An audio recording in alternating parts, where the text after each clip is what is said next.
itself over the next. Right? The body is that part of us that we're in touch with, that we can see, we can feel, so on and so forth. And then there's the soul, the more mystical dimension, the abstract part of ourself. So what is the Kabbalah? Just like a human being has both of these features, you might say, the Torah has both of these features as well. The Torah has the body of the Torah. What is the body of the Torah? The laws, the stories, the do's and the don'ts. And then there's the more mystical dimension and reasons behind it, why we do it. And that is the Kabbalah. For many, many years, Jewish people were very into the laws, the do's and don'ts. And Kabbalah was reserved for a very select few. Recently, it's become a practice to teach Kabbalah to more people because the world at large is interested in searching for meaning, and the parable that's given is if we don't give people a deeper dimension of Judaism, perhaps Judaism will be lost. And that's why it became more acceptable to teach Kabbalah. So this course is on one book called the Tanya. Let's start with the introduction. It should be on your student handbook, page number 1. Shari, would you mind beginning?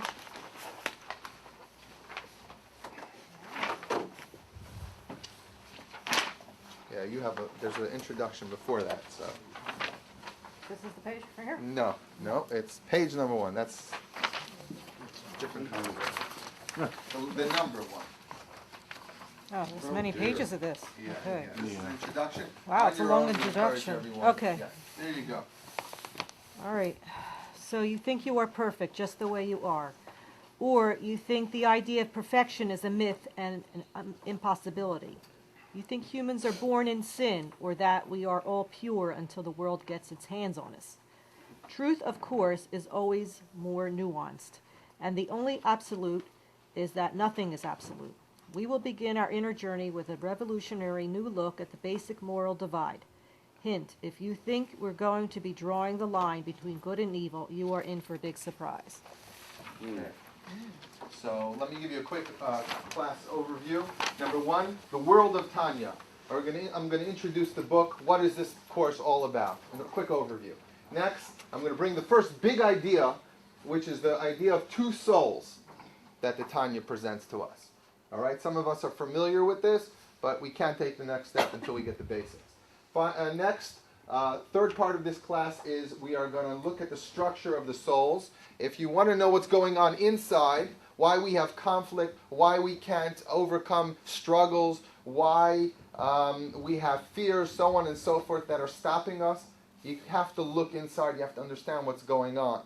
So, for example, Jackie Mason says the joke how a Jewish couple's driving and the car breaks down and she looks to him and says, "No, what happened?" He says, "I think it's under the hood." Right? So that doesn't help us. You have to be able to pick up the hood, look inside, and really understand the different parts to understand what's wrong and what can be fixed. So we're going to actually look at the anatomy of the soul in the third part of this lesson. And finally, navigating the gray area. We know there's good in the world. We know there's bad in the world. But what about everything else we do? What happens when we eat breakfast, lunch, and dinner? What's that? How does that fall into our life according to this book, the Tanya? Okay, so in order for us, before you've introduced the book, the Tanya, there are some questions here that I think will help us start thinking in line with the way the Tanya is structured. You know, just to put us in the mode. So I'm not going to give you the answers to this question, but if you could take a pen and paper and look at the screen and try to answer it for yourself. And this way, as the class goes on and the course goes on, you can monitor to see, has your view of the world or the spiritual worlds changed at all through going through this course? Number 1, what do you think? Can you become a perfect person? No. Henry says no. But you don't have to agree with Henry. You could write something else. You can try. What are the obstacles to personal change? And everyone could see something different. Everyone has something they want to change. We're not perfect, not every one of us. besides me, of course. I'm just kidding. So what is that? How can we overcome these obstacles?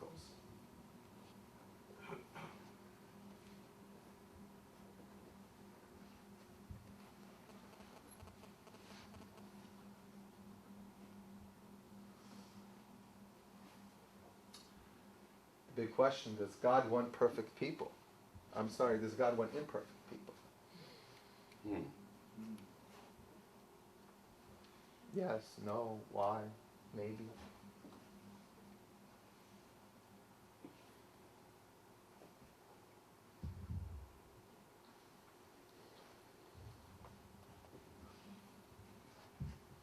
And finally, can studying Tanya change the way I feel about God? And this question I'll answer. Absolutely yes. Stick around and you'll see. Okay? Take another moment.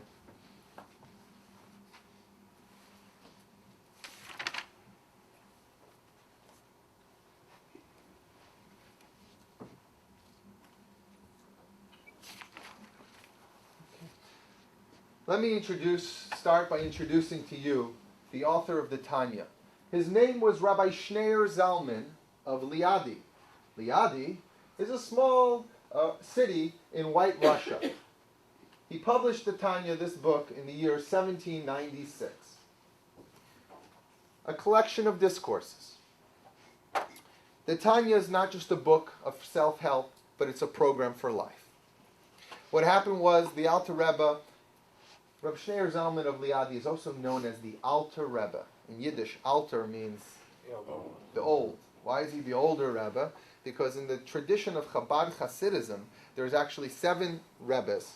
The most previous one was Rabbi Menachem Mendel Schneerson, right? Now note his last name, Schneur, son. Ancestor to the 7th generation of Rabbi Schneur Zalman of Liadi. Okay, he produces this book called the Tanya. Why does he write this book, this Kabbalistic book of the Tanya? Well, he had many followers, and people would come to him for a private audience. There's something called a mashpia in the world of Kabbalah and Judaism. Mashpia is a mentor, a guide. And it's someone that you trust to be able to discuss things and let the person help you make a decision on how you should go and what you should do in your life.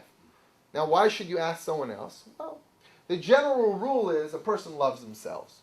So when it comes to making a proper decision of what a person should do in certain areas of life, if I let myself make the decision, I may make the easier decision. Or maybe the decision that's more fun. Not necessarily the decision that's right for me to make right now.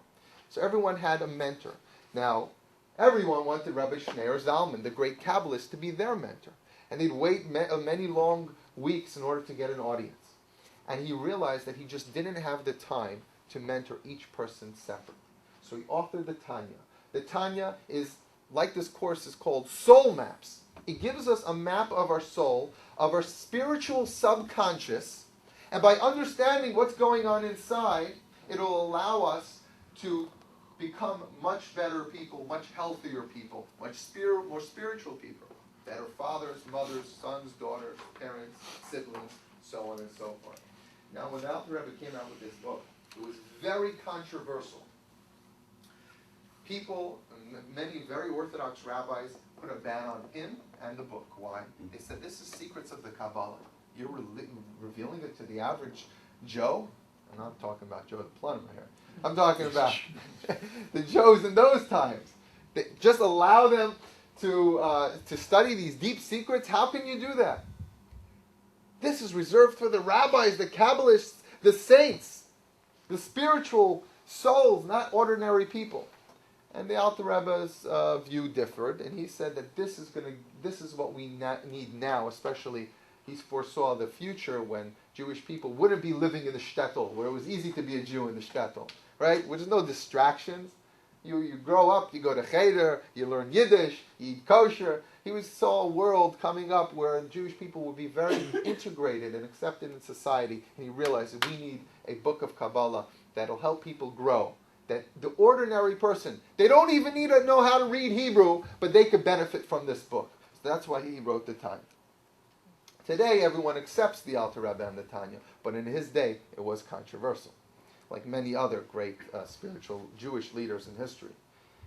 So he was the first one to write a book on Kabbalah?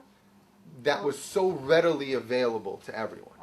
Now, the difference between the Tanya and a book on Kabbalah is, and we saw this a little bit in the video, if you're going to study Kabbalah, right, let's say you even knew the Hebrew or you got one in English, right, and you start looking at the Zohar, for example, way over anyone's head. It's full of parables and rhymes and riddles, and it holds the secrets of the universe. But you don't have the key, the code, to translate it and understand it. So for all practical purposes, most people reading the Zohar would be wasting their time, unless you really have a guide and a mentor.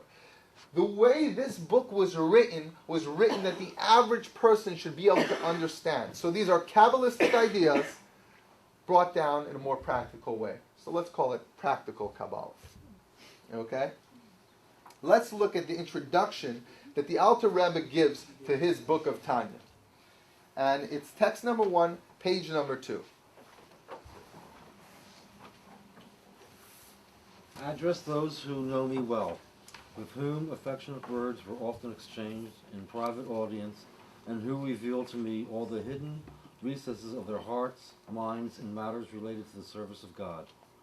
All of these complied sayings are answers to many questions posed continually by our fellows, seeking advice, each according to their stature in the service of God, so as to receive guidance for themselves in the service of God. Because time no longer permits me to reply to everyone individually on his particular query, and also because the advice heard in private audience may be forgotten, I have recorded all the replies to all the questions. No longer will they need to press for a private audience, for in these Likutei Amorim collected discourses they will find tranquility for their souls and true counsel on everything that they find difficult in the service of God. Okay. So what does the Alter Rebbe say? Why did he write this book? It's not just a self-help book. You want a self-help book, go to the library. You can find bookshelves, walls covered with books on self-help, how to this, how to that, how to feel better, how to be happy. This is more than that. He says, I have to substitute, I don't have to just write a book, but I have to substitute a private audience with a mentor, a Kabbalist. And today, most people don't have access to that. The Alter Rebbe says, study my book, and it's as if you are having a private audience with me. Okay, so we are going now to have 6-week private audience with the Alter Rebbe. And hopefully, these ideas, I'm pretty sure everyone will be able to tap into them and relate into their very own lives. Now, I have to make a disclaimer. I know that most of us are Jewish, some of us are not Jewish over here, and that's fine. The Tanya has a lot to offer to everyone. But the Tanya actually has 5 books. We're going to be focusing on the first section of the book of Tanya. This is a program for the Jewish soul. Now, according to Kabbalah, there are actually 70 soul systems in the universe. 70 nations, so on and so forth. And each soul system has a different way to connect to God. Judaism doesn't believe if you're not Jewish, you're going to a bad place, God forbid. God loves all his children. This book is designed for the path of a Jewish person, describing the Jewish soul structure.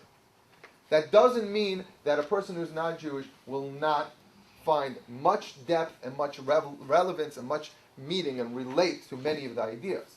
But I have to just start with that disclaimer, because I understand we have a very diverse crowd.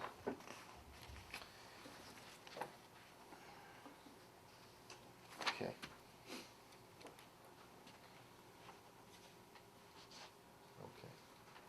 You give me all these extra things to talk about, but trust me, I'm gonna bring out the most important concepts here.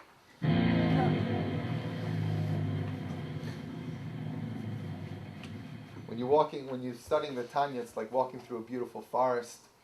You know, there's all these trees. And each tree has leaves. And each leaf is a world. You ever pick up a leaf and look at it? All the details. Where's Helen? You look at all the details of the leaf, right? a leaf is a universe. If you look into it on a microscopic level, it's beautiful. You could spend a long time if you really have the sensitivity to do it. If you start reading the book of Tanya and you open it up and you start looking, there's so many beautiful ideas. Every paragraph is a world. The problem is if you start walking through a forest, you want to really appreciate a forest, right? You can start and you stop at one leaf, then another leaf, right? By the time you get to the fifth leaf, you didn't even get to the first branch, the first tree. You have no idea how the forest looks. We have a 6-week course here. We don't have a lot of time. So the way we're doing this is an overview. That's why you saw the plane. That's an overview of the forest. You get to see the big picture, okay? And that's very important. Now, the Alter Rebbe, we were taught, he spent 6 weeks deciding whether or not he should add one letter, the letter Vav, to one of the opening paragraphs of one of the chapters in Tanya. Now, what does Vav mean in Hebrew? And, right? If you put a Vav before a word, it means and, yada, yada, yada. Okay.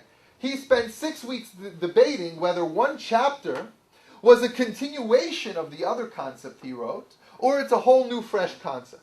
We're going to take 6 weeks to get an overview of the whole course. So hopefully this course is going to give us whet our appetite, you might say, to really study Tanya seriously. But I'm going to try to get out the big fundamental ideas. There's another book that is called The Guide to the Perplexed, written by Maimonides. That's a book on faith and philosophy. It's important to know who is the Tanya written for. There are people that have very good questions. They're not sure, does God exist? Is the Torah real? Are there really souls? Those are very good questions. But the Tanya was not addressing such questions. There was a book called Guide for the Perplexed by Maimonides, 12th century. That's for that. The Tanya is written, he's assuming if you're coming to an audience with him, you believe in the soul, you believe in God, you have a feeling for spirituality. So it's important to know who the Tanya was written before we start learning it, to understand what kind of questions we ask here. All right, so that's the last point. And now we could begin the first exercise. Let's look at the student page 4.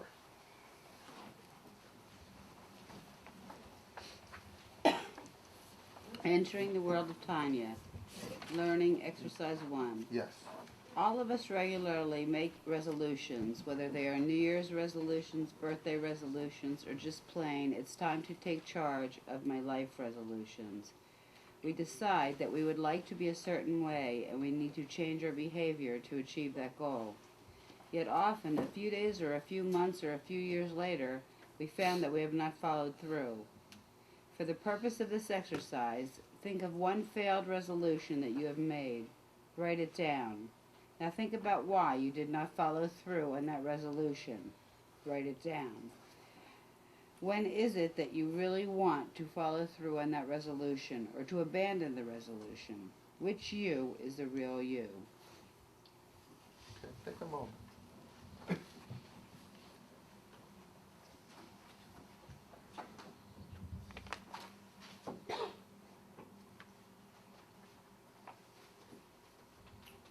Okay. And everyone, it's personal. We're not going to ask anyone to share it, but it's just to go through that exercise. We all have something we want.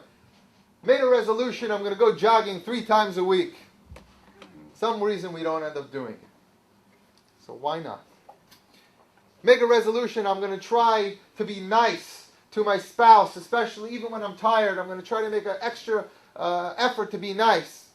Somehow something happens, we get irritated, we're irritable, and we say something that we really don't mean.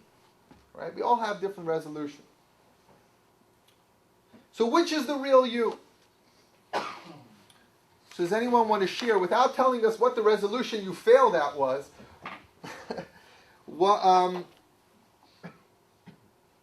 why did you fail at it?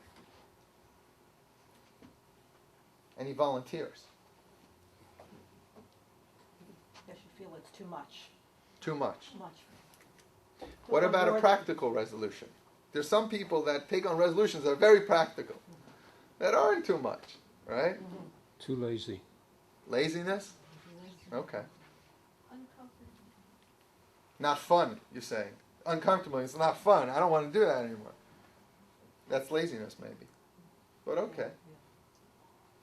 Any other idea? I would say it's too easy. Too easy. Mm-hmm. But if it's a resolution, it's important to you. Yeah, but it's easy sometimes to not do it. Oh. Oh, okay. Yeah. Laziness. Okay. It's all, okay, good. So the question is, who's the real you? There's two people here, or two people doing something. One hand, there's the you that wants to go jogging 3 times a week. That's it. I'm getting my health back in order. 3 times a week I'm going jogging, right? Then there's the same you that says, you know what, not today. And you know what, not today. And you know what, a year later, not today. It's time to make that resolution again, right? It's the birthday again. Okay. So what's going on here? This is the struggles that we all have. We all have it in many different ways. We want to be better people. It's just, otherwise we wouldn't show up to this kind of course. So we want to better ourselves. We want to work on ourselves. We want to be more sensitive, more spiritual, more kind, so on and so forth. Fill in the blanks. You could go on and on. But we don't end up following through. Comes the Alter Rebbe, and this is the slide that I'm supposed to show you, but that's fine. You get the point. Okay, part of you wants to sleep. Part of you wants to get up, right? Which is the real you? Comes the Alter Rebbe, and he gives us the first big idea in Tanya. He says, guess what? They're both the real you. The part of you that wants to sleep is the real you, and the part of you that wants to get up. Why? The Alter Rebbe teaches us that every person has 2 souls. In Isaiah, there's a quote that says, and the Uneshama es ani asisi, and the souls I have made, and it's talking about one person. This is one of the biblical references, but we have many.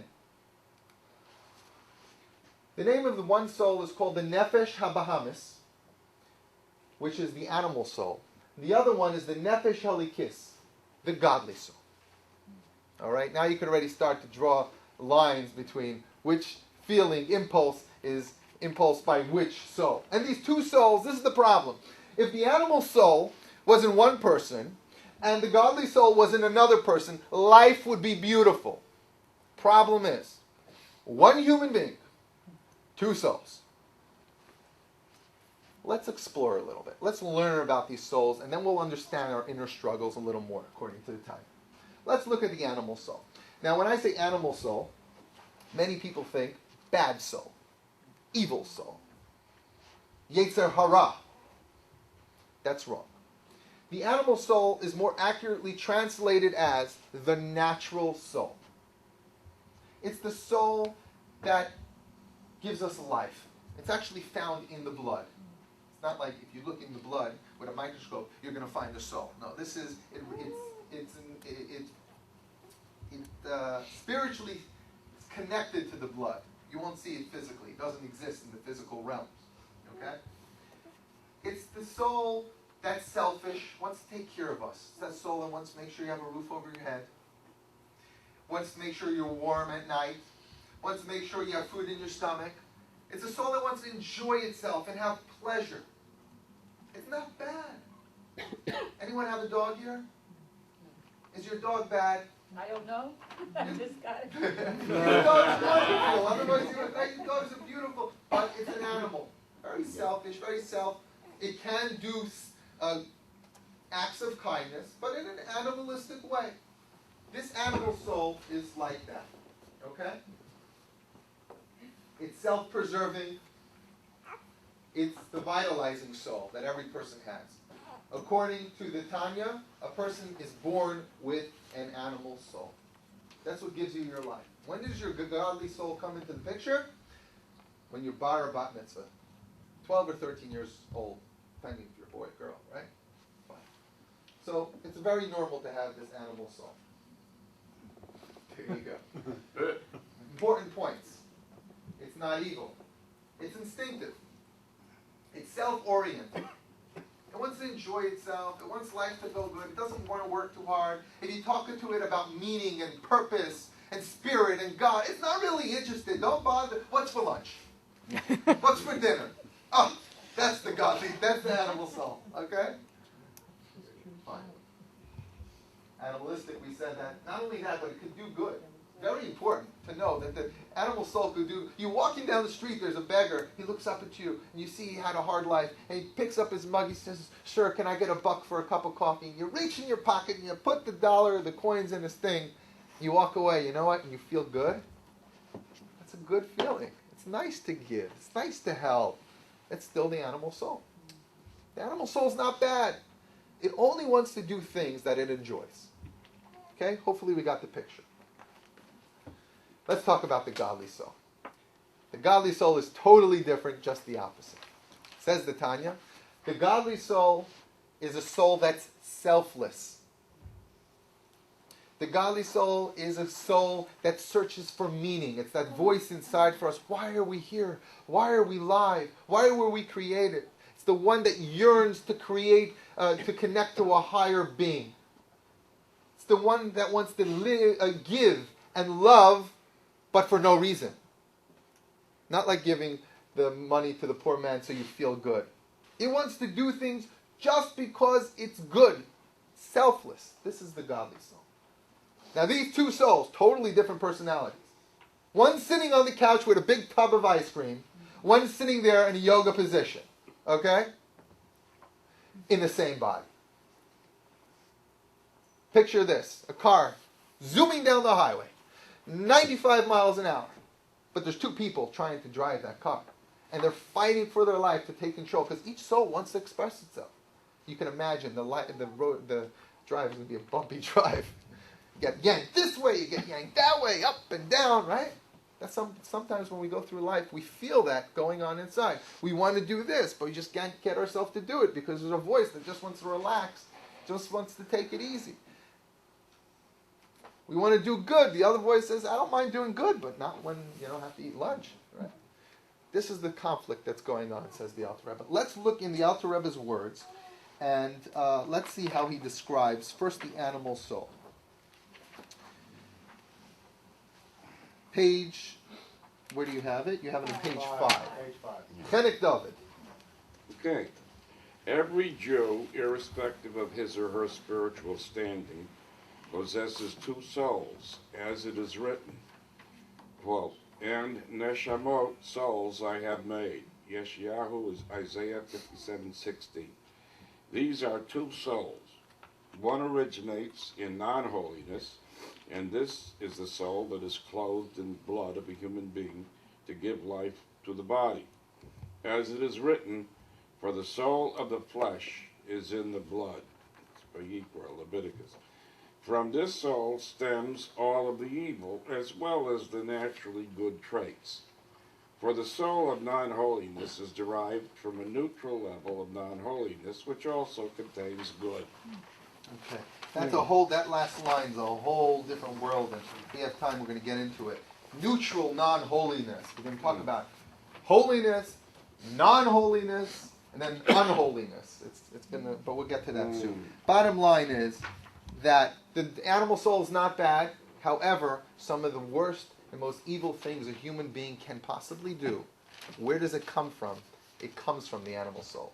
It comes from that selfishness. It comes from that self-centeredness. It could lead us. Now, if a person's animal soul is untamed, and we let it do whatever it wants, one thing could lead to the next, and we could end up doing very evil things. But it itself is natural. It keeps us alive. We need the animal soul. If you didn't have the animal soul, you wouldn't eat breakfast.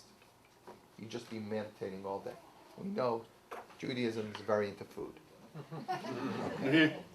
Right? They say, what is it? If you want to sum up every Jewish holiday, what is it? They try to, what? They try to kill us. We want to survive. They try to kill us. We won. Let's eat. Yeah. Yeah. All right. Now, this animal, by the way, many people may be thinking to themselves, what's the big deal? I mean, why is the Alter Rebbe telling us that we have an animal inside of us? You know, we know about Freud.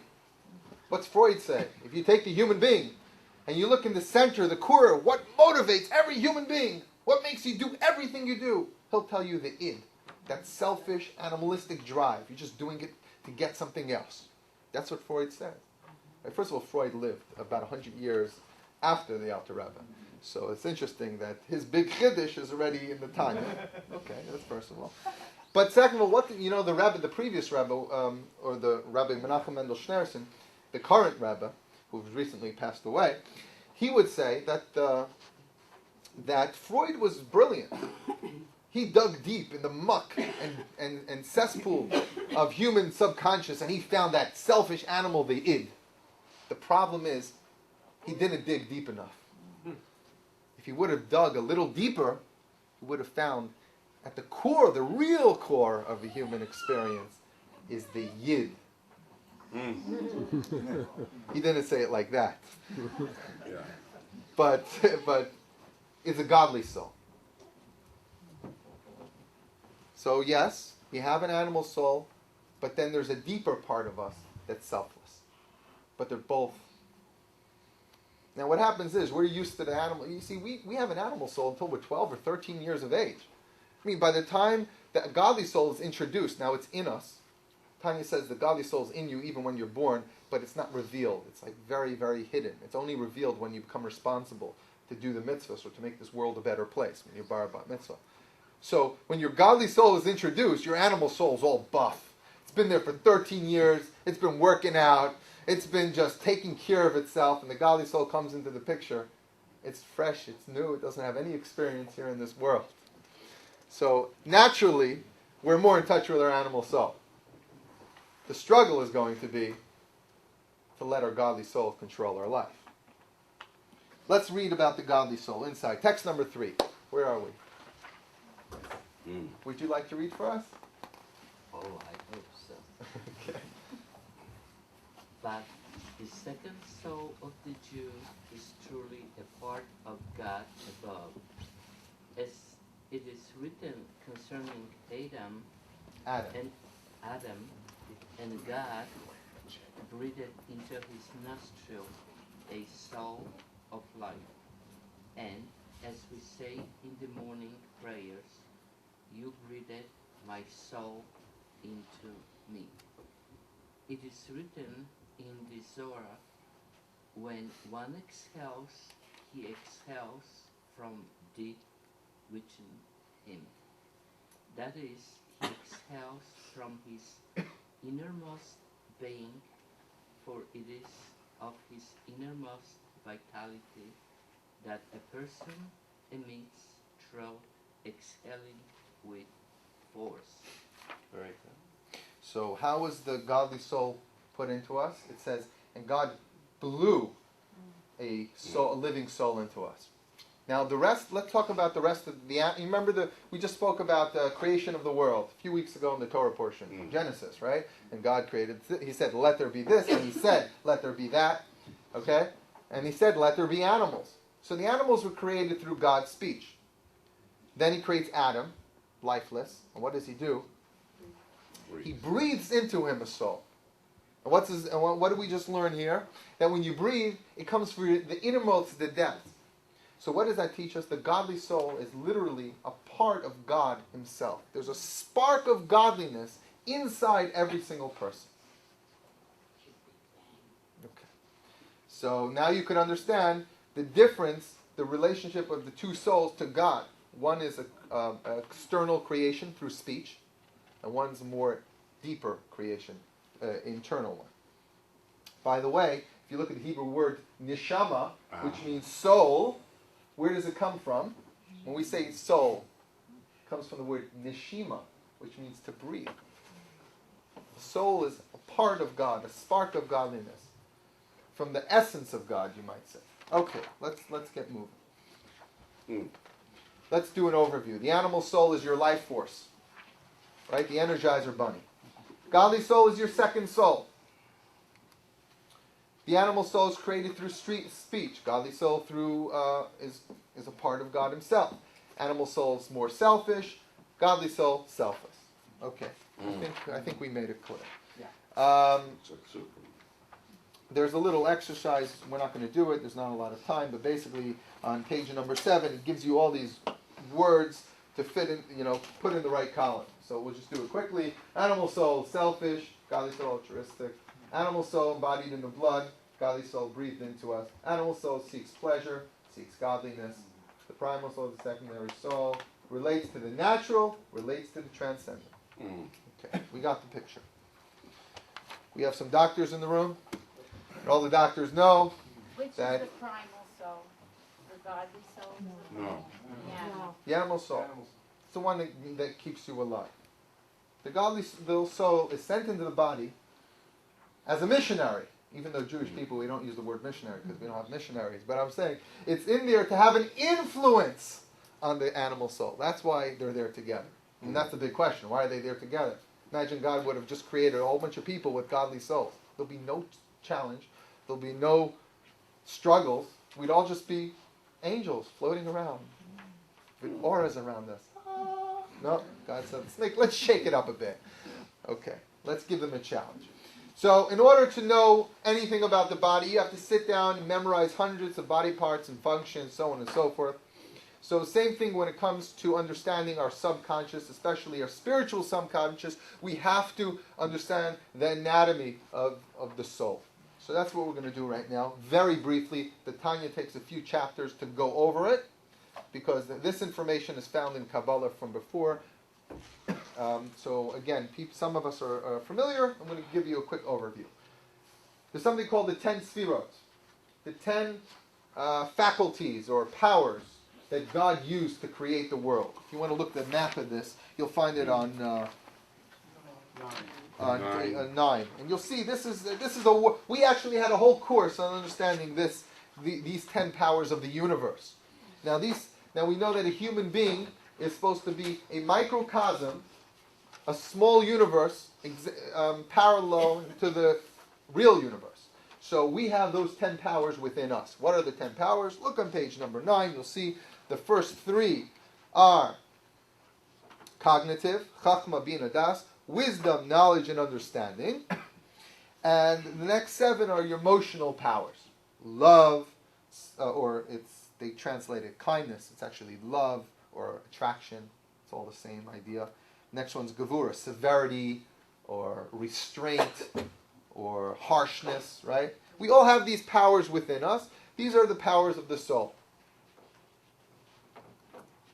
So the next 7, as we showed over here, are emotional powers. Rabbi, why do you leave out character? It's heavy stuff, not for here. Okay, so it's important before we continue that everyone understands that there's 10 powers in your soul. We're not going to go into the details. But anything you do comes from the power of the soul. So if you're feeling love towards someone, it's your soul expressing the love. Hate, it's the gevura. There's compassion, so on and so forth. There's all the different powers of the soul. There's the wisdom.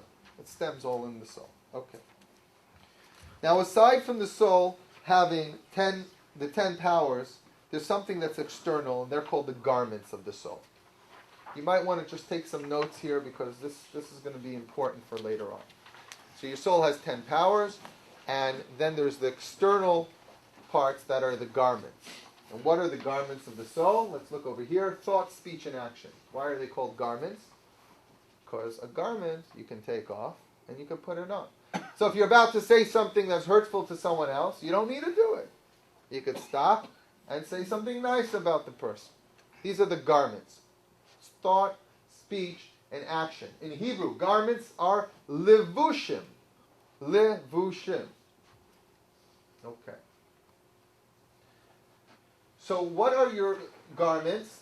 They are the expression of the 10 faculties of your soul expressing themselves. How does the power of love in your soul express itself? Well, you could think lovely thoughts. You can speak lovely ideas, or you can do acts of kindness to help other people. So these are the garments, the expression of your soul. We're obviously talking about your godly soul right now.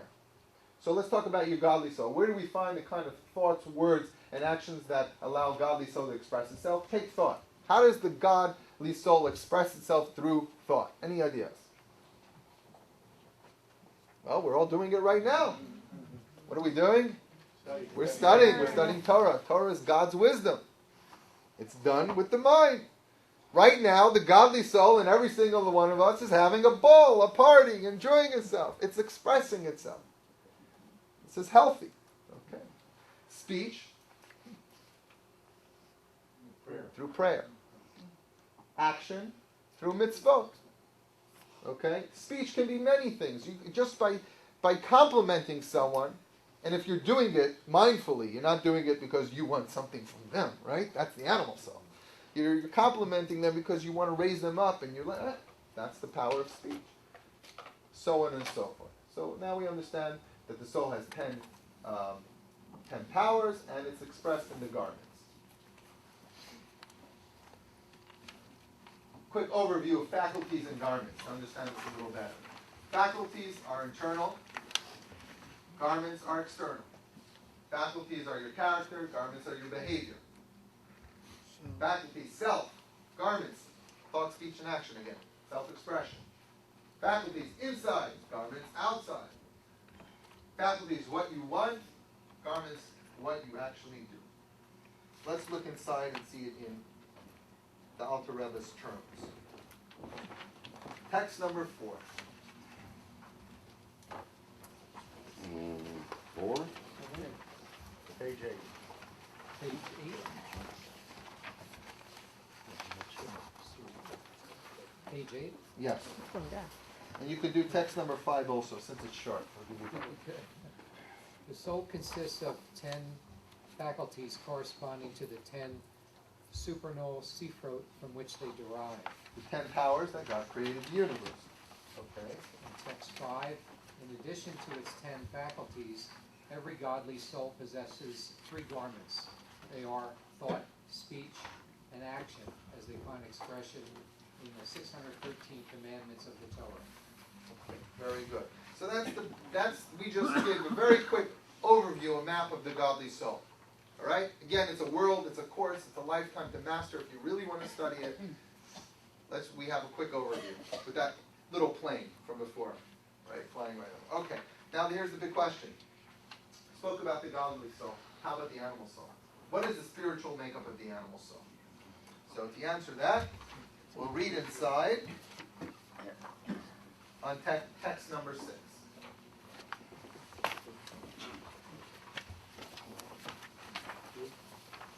Good, okay. The Almighty has created one thing opposite the other. Kihoe. Ecclesiastes 7:14. Just as the godly soul consists of 10 holy faculties, which correspond to the 10 supernal superiors, and the soul is clothed in 3 holy garments. So too the non-holy soul, which is clothed in man's blood, consists of 10 crowns of impurity. So how's the animal soul look? Similar. Exactly the same way. Yeah. The animal soul is a soul, and it's built the same way the godly soul is built. And it has 3 intellectual powers, 7 emotional powers, mind and heart. The difference is, the way the godly soul works, is the 3 cognitive powers rule all the emotions. Every feeling the godly soul has, it uses its mind first. It says, 1 second. There's a plan, there's a reason, there's a goal, there's a purpose. The animal soul is totally different. It works from the bottom up. First comes the feelings, and then comes the cognitive powers. If anyone's familiar with putting tefillin on, right? We put it on our mind. We're supposed to put it opposite our heart. That is actually the meditation you're supposed to have. That your mind should control your heart. Before you say something, do something. Let your mind think, is this the right thing? Or am I just getting all emotional about to say something that I'm really going to regret? Okay? So this is the difference between the 2 souls. They're exactly the same, but they work in a different fashion. And the animal soul also has garments. Thought, speech, and action.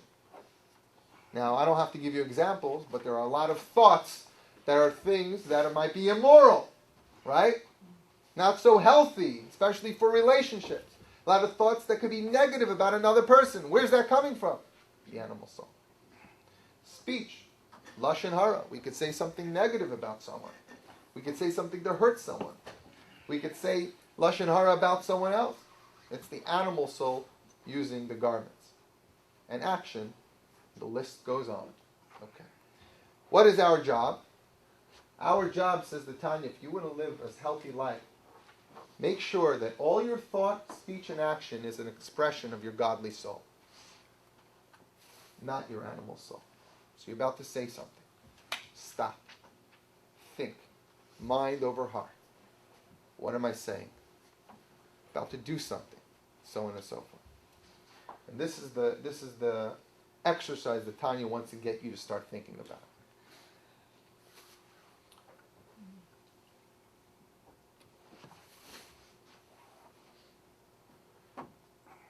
If everything that we did, every thought, word that we said, or action we did, we stopped and thought, who is in the driver's seat right now of my life? Is it the egocentric me, or is it the selfless, godly me?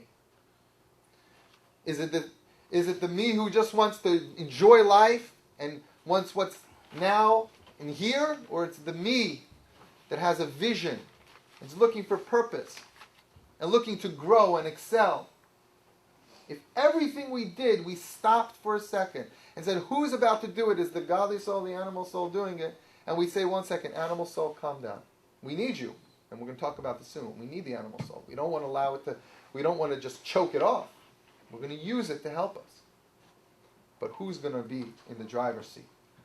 It has to be the godly soul. This is the fundamental big idea that Tanya starts with. Understanding this. People struggle in many different ways. I was just in the prison. I just visited a really good kid, 22 years old. He got involved with the wrong friends. He's involved with drugs. And we're talking. When I talk to him, I talk Tanya to him. He sees therapists, he sees different. I talk Tanya to him. Why do I talk Tanya? Because Tanya describes what's going inside. There's the part of him that wants to get away from the addiction. Right? That's the godly soul that wants to he's here in this world, do something positive with your life. You're here to make a difference, to help people, to make this world a brighter place. And instead you're stuck, you're trapped. It's the animal soul. You let the animal, when you let the animal take control, it's over. It's very hard to get back control. So this is the exercise I try to give. People are battling depression. People are battling so many different kind of things. This is the format the Alter Rebbe wants to give you. Start thinking in these terms. If the godly soul controls your life, says the Alter Rebbe, you'll be happier. Not only that, but ultimately the animal soul will be happier. If the animal soul controls your life, no one's going to be happy. Not the godly soul. And you know what? Not even the animal soul. Because the animal soul doesn't have the seichel to know when's enough and when's too much. Seichel is knowledge, understanding. Someone's walking down the street and walking their puppy. Sweet animal. Not bad, but animalistic. You're walking. If the leash is on the puppy and the human being is walking, the animal will be happy and the human being will be happy. Why? Because the human being will make sure that the animal is taken care of and has food and is clean and doesn't have fleas and has shelter, so on and so forth. So the animal will be happy, the human being will be happy. But if the other way around, if the human being is on all four and the dog is walking the human being, no one's going to be happy. Definitely not the human being. And definitely not the animal, because it's not going to be able to have what it needs. It's going to have fleas. It's not going to have shelter, right? This is the idea. It says the godly soul. It says that Alter Rebbe, make sure that your godly soul runs your life. Okay. These are some of the big ideas. And we're going to make one more point. And then we're going to move on. This is the misconception alert. When we talk about thought, by the way, you have to understand what we mean by thought. There's two kinds of thought. There's, let's say you're sitting and all of a sudden a thought pops into your head that's not kosher. For whatever reason. It's immoral. It's bad about someone else. Okay. That is not in your control. That's your animal soul sending you a signal. When we talk about controlling your thoughts, when we talk about the garment of thought, we talk about active thinking, dwelling on it, visualizing it, Okay? So if a thought pops into someone's head, that's not your garment. That's a very important idea to know before we continue. That's your animal soul telling you it's just impulsive, it has a good idea. You don't have to listen to that thought. That's your garment if you choose to actually think about it. So when we say garments of the soul, we're talking about thinking on purpose about something that's negative. All right?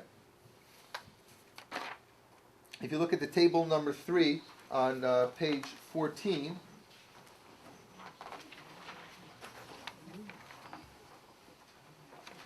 okay, you could see that the table basically shows that your animal soul and your godly soul both have 10 faculties, but your garments, you can only do one thing at a time. What's it going to be? Who's it going to be? Who's it going to control? That's what this is trying to show. Before we continue, I know I've been talking for a very long time.